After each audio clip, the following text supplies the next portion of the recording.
Video में आज हम देखेंगे कि कोरोना वायरस बीमारी क्या होता है, इसके लक्षण क्या क्या है और इसके बचाव में हम क्या क्या कर सकते हैं।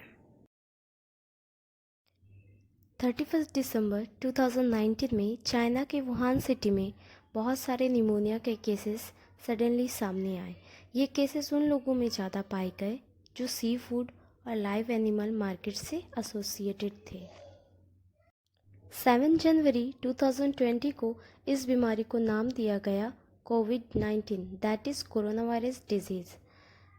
30 जनवरी 2020 को WHO ने इसे पब्लिक हेल्थ इमरजेंसी अनाउंस किया ऑफ इंटरनेशनल कंसर्न। 11 मार्च को WHO ने यह अनाउंस किया कि ये एक पैंडेमिक डिजीज़ है, मतलब कि ये सिर्फ एक देश में नहीं बल्कि ये बहुत सारे देशों में फैल चुका है। इनिशियली इस वायरस का नाम 2019 nCoV इसका मतलब नोवेल कोरोना वायरस रखा गया था। नोवेल का मतलब होता है न्यू, नया। ऑफिशियली इसे फिर severe acute respiratory syndrome corona virus 2 का नाम दिया गया, सार्स कोव 2। ये वायरस सार्स कोव 2 और मार्स कोव 2 की तरह ही है, यानी कि इस वायरस के जीन सार्स कोव और मार्स कोव की जीन से मिलते जुलते हैं। जैसा कि हम जानते हैं, सार्स कोव 2003 में चाइना के सिविट कैट के थ्रू फैला था और मार्स कोव 2012 में सऊदी अरेबिया में कैमल के थ्रू फैला था। कोरोना वायरस ये एक फैमिलियर वायरस है जिसमें एटलीस्ट 6 तरह के वायरस ह्यूमंस को इन्फेक्ट करते हैं। WHO के स्टैटिस्टिक्स 8 मई 2020 तक 3726292 केसेस सामने आ चुके हैं, जिनमें 257405 की डेथ हो चुकी है। इंडिया का सबसे पहला केस जनवरी 30 को एक केरला के पेशेंट में रिपोर्ट किया गया था। टुडे कोरोना वायरस की केस इंडिया में 56516 हो चुकी है, जिसमें 1895 लोगों की डेथ हो चुकी है और 16867 लोग रिकवर हो चुके हैं। रिपोर्ट्स के according corona virus Chinese horse shoe birds के थ्रू फैला है, उसके बाद इंटरमीडिएट होस्ट पेंगोलिन्स और उसके बाद ये फिर ह्यूमंस में फैल गया। इस वायरस का नाम लैटिन वर्ड कोरोना से लिया गया है, जिसका मतलब होता है क्राउन। अगर हम इस वायरस के स्ट्रक्चर को देखते हैं तो हम देखेंगे कि प्रोटीन के स्पाइक्स लगे होते हैं, जिससे इसे क्राउन की तरह लुक देता है। इसमें लिपिड और प्रोटीन की लेयर होती है जो साबुन के कांटेक्ट में आने पर टूट जाती है। इसलिए कोरोना वायरस से बचने के लिए कहा जाता है कि साबुन से हाथ धोएं, क्योंकि साबुन से इसके प्रोटीन और लिपिड की ये जो लेयर होती है वो टूट जाती है।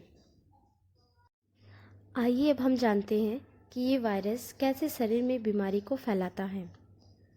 कोरोना वायरस आपके नाक, आँख और मुंह के द्वारा आपकी बॉडी टिश्यू में जाता है और आपके एयरवेज के सेल्स जो हैं, लंग्स के सेल्स, ये सबसे ज़्यादा सस्पेक्टेबल है इस वायरस के लिए। बॉडी के सेल्स में घुसने के बाद ये सेल्स हावी हो जाते हैं और बॉडी के सेल्स इस वायरस के प्रोटीन्स बनाने लग जाते हैं और फिर ऐसे वायरस के प्रोटीन्स बनाने के बाद सेल डिस्ट्रॉय हो जाते हैं और फिर जो सारे नए वायरस बने होते हैं ये बॉडी में रिलीज़ हो जाते हैं और ये नए वायरस कॉपीज़ जो हैं वो आपके बॉडी के आसपास के सेल्स को नुकसान पहुंचा सकते हैं। ज़्यादातर केसों में कोरोना वायरस के इन्फेक्शन के बाद लोगों को फीवर, बुखार एक बॉडी का रिस्पॉन्स है वायरस को मारने के लिए। जब भी आपके शरीर बीमार होते हैं तो वो बीमारी से लड़ने की कोशिश करते हैं और उसकी वजह से आपको बुखार होता है। अगर ये ज़्यादा सीवियर हो जाए तो ये आपके लंग्स को बहुत नुकसान पहुंचा सकते हैं। फिर लंग्स के टिश्यू मर जाते हैं, फ्लूइड सफल हो जाते हैं। इनकी वजह से आपको सांस लेने में प्रॉब्लम हो सकती है और फाइनली ये ट्रीट ना हुआ हो तो डेथ भी हो सकती है। कोरोना वायरस किस तरीके से फैलता है? शुरू के केसेस के हिसाब से ये एनिमल से ह्यूमंस में आए थे, फिर उसके बाद ह्यूमंस टू ह्यूमन कांटेक्ट के थ्रू ये काफ़ी जगहों पर फैल गए। ये वायरस सांस के थ्रू फैल सकते हैं, ये हवा के थ्रू भी फैल सकते हैं। अगर आप छींकते हैं या खांसते हैं तो खांसते और छींकने के वक्त जो कण निकलते हैं, जो ड्रॉपलेट निकलते हैं, उनसे ये फैल सकते हैं। जो इन्फेक्टेड सरफेस या कंटामिनेटेड सरफेस है आपके आसपास, टेबल चेयर जो भी सरफेस है उनके थ्रू ये फैलते हैं। और ऐसा माना जाता है कि ये वायरस काफ़ी घंटों से लेकर काफ़ी दिनों तक सरवाइव कर सकते हैं, तो उतने वक्त तक ये संक्रमण फैला सकते हैं। अगर हम रिप्रोडक्टिव नंबर की बात करें तो आरओ नंबर होते हैं जो ये बताता है कि वायरस का संक्रमण किस लेवल का है।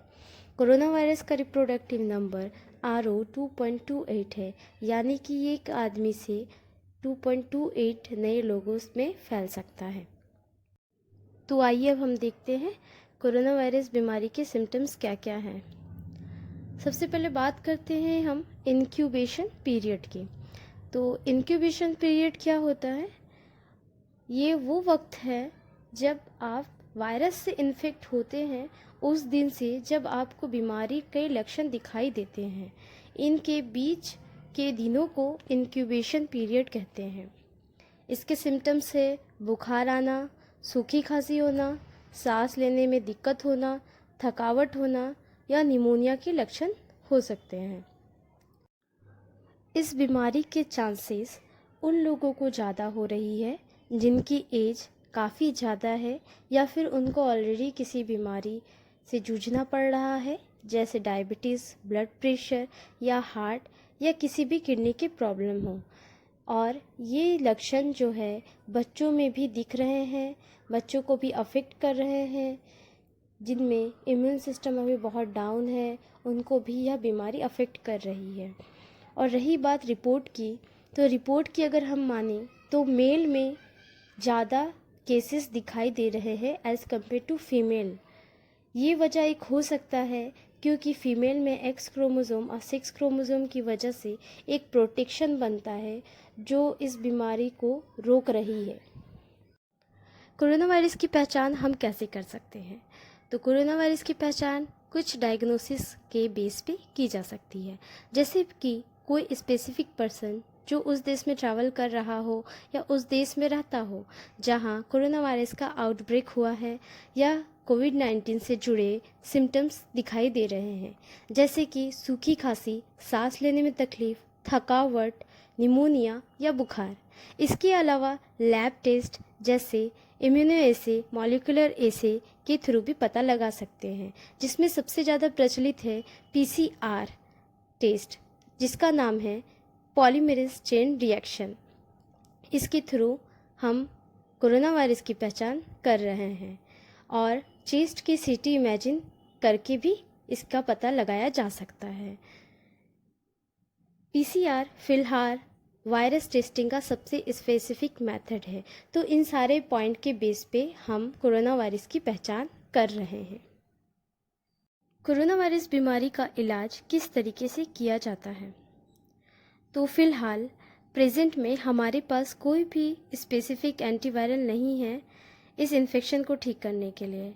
इस बीमारी से लड़ने के लिए डॉक्टर सेकेंडरी मेथड यूज़ कर रहे हैं, लेकिन इसका प्रॉपर ट्रीटमेंट अभी भी नहीं हुआ है। उम्मीद है कि 2020 से 2021 तक के बीच इसकी एंटीवायरल ड्रग तैयार हो जाए।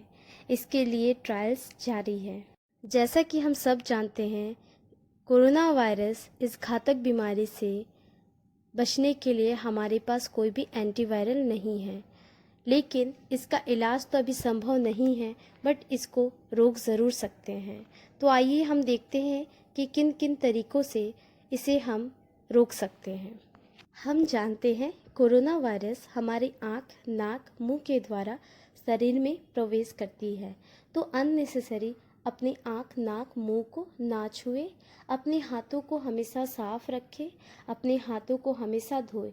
जैसा कि हम जानते हैं कि कोरोना वायरस का बाहरी लेयर जो होता है वो प्रोटीन लिपिड से बना होता है। जब अपने हाथ हम साबुन से धोते हैं तो ये जो प्रोटीन लिपिड जो होता है वो साबुन के कांटेक्ट में आते ही डिस्ट्रॉय हो जाते हैं।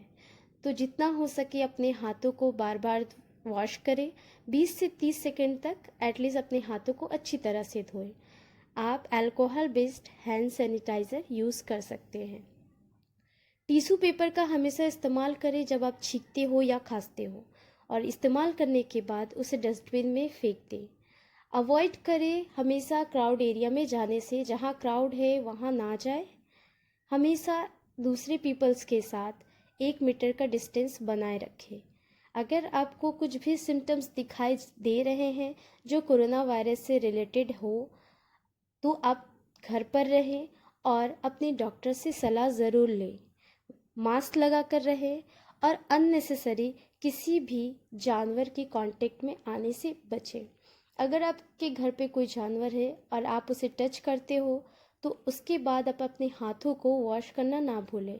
अपने हाथों को अच्छी तरह से वॉश करें और घर पे अगर मांस मछली कुछ पका रहे हो, खाना जो भी है उसे अच्छी तरह से पकाकर खाएं। घर पर रहे, सुरक्षित रहे। धन्यवाद। हमारे वीडियो को लाइक, कमेंट, सब्सक्राइब ज़रूर करें और दोस्तों के साथ भी शेयर करें। Thank you.